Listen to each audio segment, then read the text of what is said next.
Hey everybody, welcome back to the Indiginerd Project. It's been a few weeks since I posted anything, sorry about that. I've had some shows up in the Bay Area at Stanford, had some other shows in the Northwest and Oregon and Washington, and now I'm back. And what the heck, half my equipment is missing. I'm missing some of my lighting equipment, so no green screen. On the other hand, we have a new lens, yay, with depth of field. Ooh, blurry.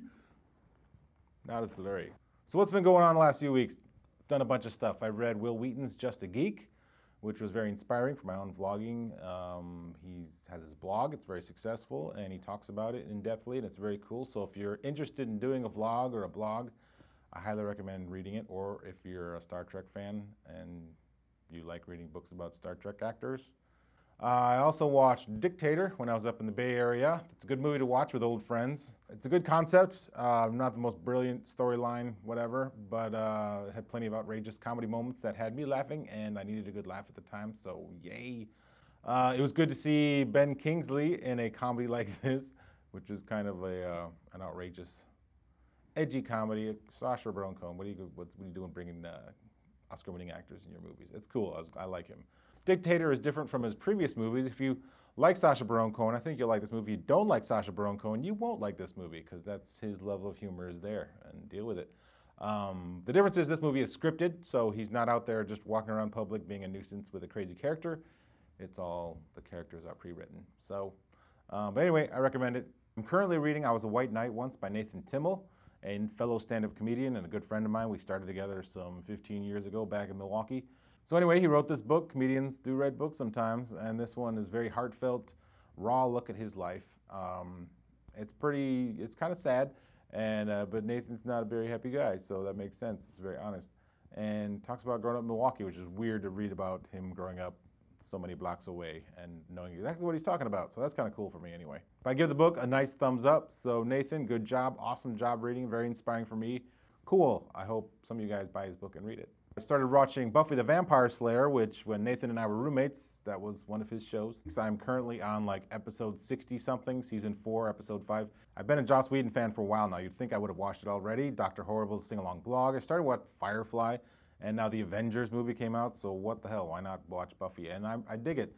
What's amazing is watching Buffy, I actually think that this may have started the mainstream geek nerd popularity thing we're enjoying now. We are enjoying it, right? I'm not popular, but still, I have 15 subscribers, so that's pretty good for the YouTube channel. Time to get cocky. But I definitely see the influence in modern shows laced with snarkiness and pop references, like movies like Kick-Ass, Avatar, The Last Airbender TV show, Juno, you get the idea. And I kind of think this show kind of kicked that off. So, and Buffy stands the test of time. It's as strong as all these other shows. The dialogue is still good and solid. It was crazy foreshadowing in episode 1 of season 4, when Xander says, "Avengers Assemble," obviously a reference to the current Avengers movie that Joss went on to direct. So impressive and cool. And each episode is a lot of fun. It's like watching a campy horror movie, and somehow they keep the plot twists fresh and interesting enough to keep watching the show. So pretty frickin' amazing, I would say. So if I wasn't busy enough, I've started working on this new project, a community gardening project. You know about my little square foot garden, which is cool. Well, some people saw that video blog and were saying, hey, maybe you could help out with the Native American community garden. So I'm like, hey, why don't I do that? So on Saturday, starting at like 9 in the morning, you can find me at the Southwest Museum here in Los Angeles, helping out. I didn't start it. A very cool gal named Barbara has started it. And so I'm just getting involved with this. I'm going to be filming it and encouraging people to come check it out. And I also want to encourage people to make their own square foot gardens. So we're going to kind of mix the two, the community garden, and then encourage people to have their own gardens at home, which I think is pretty awesome and empowering. And maybe we could watch some of these cool documentaries that I've been watching, do little education to get people motivated to eat better. So that's what that's about. I'll be sharing my vast bits of plant knowledge. All those tiny bits are huge. My knowledge is ginormous. Yeah, so I'll be there to learn. Come learn with me. I'm all ears of corn.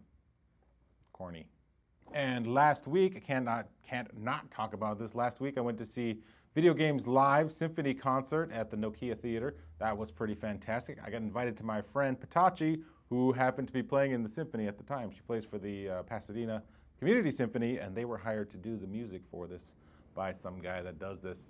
But it was a really cool concert. Had a lot of music from a lot of video games, Zelda all the way up through World of Warcraft, and a bunch of old school, bunch of new school, bunch of games I'd never played. So a lot of music just went, but some of it was pretty awesome. Some was like, but I had a great experience there. They brought out a lot of notable folks in gaming, in particular Nolan Bushnell, the founder of Atari and the Chuck E. Cheese chain. That brings it all back. Holy crap, Atari and Chuck E. Cheese. The guys from King of Kong were there. The other guy was there was the referee for the arcade that keeps track of all the records for the Guinness Book of World Records. He was there, and he was giving out gamer collector cards, like baseball cards, but for important people in gaming. I have no idea why anyone would buy those, but hey, they gave some out. They had some out on all the chairs, so I have one, and if you want it, feel free to post that you want it in the YouTube comment section below. If the first person to ask for it gets it, I'll mail it out to you because I want to get rid of it. It's lame. Some highlights from it, in particular, a guy named Leung was this piano guy that plays songs from video games, and he was freaking awesome. There was a really cool part, Guitar Hero, where they did a song from this guy from Motown that was out there actually playing the song, and then this gal had to like match it. But that was glitchy, so they brought the piano guy back out, and they had him take requests from the audience, and that was freaking cool. There was a violin Zelda chick she was cool dancing around playing the violin. There was a flute chick girl, and she played the flute. It was impressive, but it's still flute music, which I'm not a huge fan of. Except for Native American flute, no, I don't like that either. But anyway, that was cool. If you ever get a chance, if you're into gaming and you get a chance to see video games live, I highly recommend that. It was good times. So I am a Verizon customer. My phone is with Verizon, and they just came out with their new pricing plan. What's my take on it? It sucks. I have an unlimited data plan, and they're going to get rid of it. And then I'll have to pay a lot of money every time I watch a bunch of stuff on Netflix while I'm traveling and don't have Wi-Fi. So I'm probably going to switch providers. Yeah. What else is up? Flag Day was this week. How to celebrate. I've never really celebrated Flag Day. I just figure people are putting our flags out in anticipation of July 4th, but maybe they're celebrating Flag Day. What I want to do is commemorate Flag Guy. You ever seen the guy with the giant flag running around the football stadiums during college games? I want to commemorate that guy. So that'd be cool. Maybe we could have a bunch of those guys just running around town with the American flag, like, oh, it's Flag Guy being patriotic. A new record was set for the longest burp, 18.1 seconds.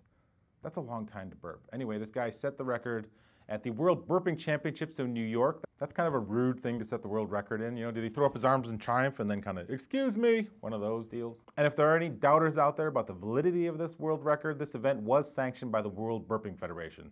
That's right, there's a World Federation of Burping. But now I want to go back and watch Revenge of the Nerds to see how long Booger's burp was. My friend Pamela Peterson has a Kickstarter project up on Kickstarter.com called Shi Ma. You can check the link down below. It's about a young gay Navajo man's relationship with his mother. It's a story of humanity and whatnot. But check out the Kickstarter. She has a video that she recorded right here at Intertribal Entertainment at the Southern California Indian Center, where she interviewed a bunch of folks that are very sympathetic to the project. And so anyway, go check that out. Click the link. She's asking for contributions in order to make this puppy, which is expensive to do. I don't know if you've ever tried to produce a short, but even a short one is expensive. Anyway, she's accepting contributions anywhere from $1 to whatever you got. I contributed $25. No big deal, philanthropist here.